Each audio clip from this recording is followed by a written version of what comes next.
This official story was simple. It was released in 2013 and took the world by storm. This Angry Birds spin-off type game absolutely dominated the market at the time, and just to see where it's come today, this is really tragic. You're gonna want to stick around to hear this. I do know Angry Birds Go is going unbelievably well right now, currently having a beautiful community still around us to this day, even though it's not available in the App Store at all. And the modded versions of the APK is killing it. There's a lot of fan versions being made, updated, and bringing back a lot more of the original features that the game had since the 2.0 update. Changed up a lot of the fundamental mechanics of the game that a lot of players left the game and hasn't came back since, and I see a lot of players to this day still want to play this game.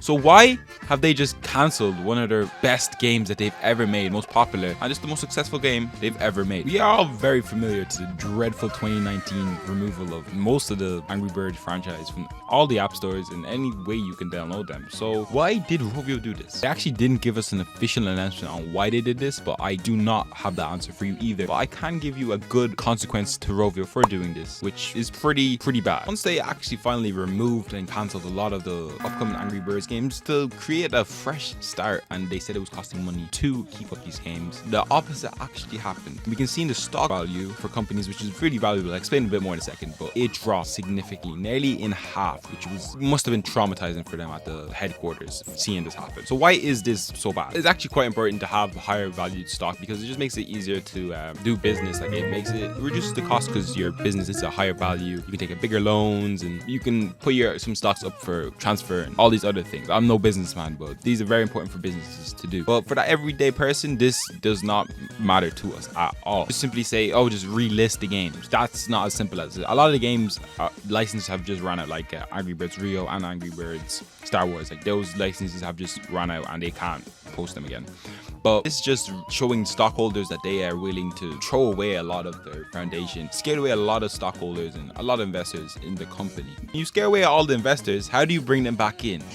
You move towards different things to bring in more money. And a lot of us know the Angry Birds movie is probably one of the biggest and quickest way they can make money. This brought the investors back. Once they got that money back, they didn't really look back on doing this decision of removing all this stuff from the App Store. So what does this have to do with Angry Birds Go? This is what it has to do with that. When you have spread out your team of development throughout 10 Angry Birds games roughly, and you want to make as much money as possible, like all companies, you want to spend as little money as possible and make as much money as possible. And when you're spreading your team around 10 teams, every game's costing something to maintain, update, keep it running with newer operating systems. It costs a lot more than you think to keep all this stuff up. So when you could refine it and have one or two big hitters to hit up that box office report, it's a lot more appealing to investors, which that's their whole point. It can be simply summarized as just being a bit greedy towards the fans and not giving them what they need, which is a core reason for making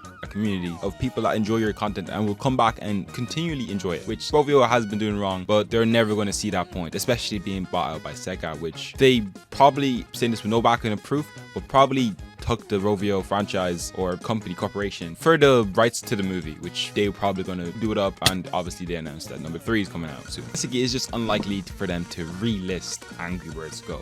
And even if they did, it is from 2013. If you look at the game now and compare it to other games that we have now, especially in the same genre like Mario Kart and Tour, it just looks really outdated. So in an interview with the Rovio CEO, he did say that they wouldn't bring it back, but they would look at redoing it and doing a sequel to the original game, which I wouldn't mind doing at all. It should be the game, as long as they actually do correctly and don't do some of the newer game ideas and marketing.